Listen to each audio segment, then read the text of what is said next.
If you're somebody who grew up in extreme dysfunction and chaos and now have issues with control, then this message is for you. I too am somebody who grew up that way. And something that I'm learning is that there is such magic and power in the stillness and the pause. It's so easy to be hypervigilant and to seek out everything that's wrong to try to control the outcome. But when we're constantly trying to control the outcome of everything and everyone else outside of us instead of ourselves, what we're doing is we're keeping ourselves from connecting deeper with other people and deeper with ourselves, connecting deeper with life and connecting deeper with a higher power. We're essentially blocking our gifts and our blessings because our bodies are still so wired to see discomfort as threat.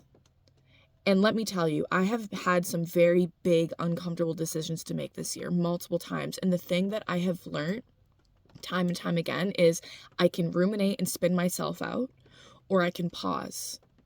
And in that pause is stillness.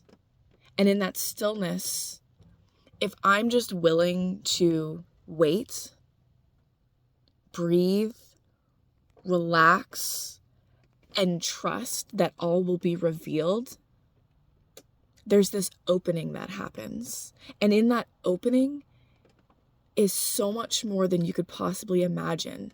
You start learning things about yourself. You start learning the truth about a situation. You start to really see more about a situation that you couldn't see before. And it oftentimes, I know for me, is giving me big codes to life, like things that I could have not possibly imagined. And oftentimes it's never as scary as I thought.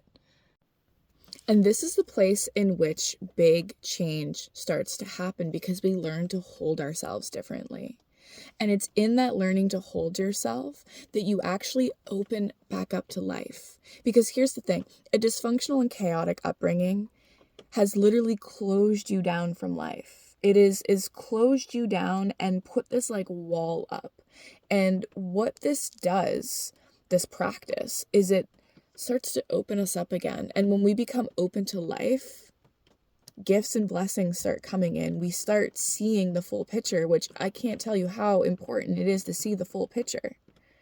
Because when we're just viewing things from just our perspective and not the whole perspective of life, we're missing very key components and valuable things that we need in order to live an aligned life and to be able to live a life where we're no longer surviving and now we're thriving.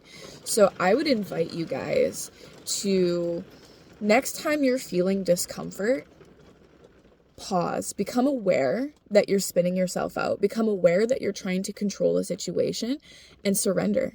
Pause, surrender, and just wait. Wait in that pause, wait in that discomfort. Feel the discomfort. Feel the holy fuck the holy fuck sensation that you're feeling, like, oh my God, oh my God, oh my God, oh my God. Be with that for a moment.